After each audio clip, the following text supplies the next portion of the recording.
Suot lang po natin ang ating look.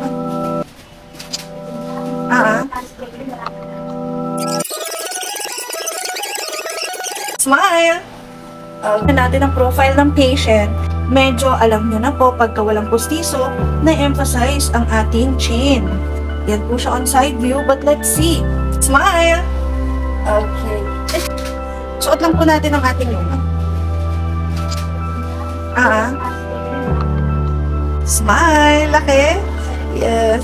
So this is what we're gonna try to change. Ha? Agad? Smile? So as you can see, medyo hirap ang ating baba. Ano po ang ating chin? Smile, laki? Ayan. So, medyo galit po, no? Marinig po ng salita natin, 61 to 69.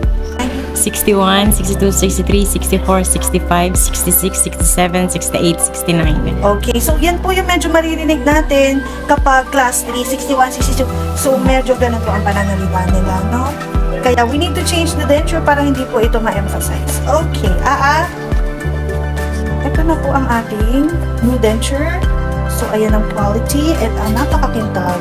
At meron po tayo ditong mga sculpture ng ating gums, at ang teeth ay natural white lang po, no? So, pakisip-sip lang po, wala yung pandikit. Ito naman ang lower, look at the quality, at napaka-kintab po niya. Tingnan naman natin ang side view. Okay, open konti. Yan. Bunny teeth na po medyo ang ating nakikita, ha? Hindi na po yung lower.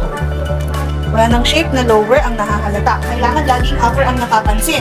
So, as we can see, this is the design of our teeth. Ang mahaba ay ang ating central teeth. Pag ganun talaga siya. Hindi pwedeng habaan ng pangil dahil ini-emphasize natin ang upper teeth. Kailangan medyo bunny. Dahil siya dati ay may class 3 or mahaba ang kanyang jaw. Smile, show your teeth. Good job. Laki pa ba? Okay. Kagat. Kagat. Chak, chak, chak. Good job.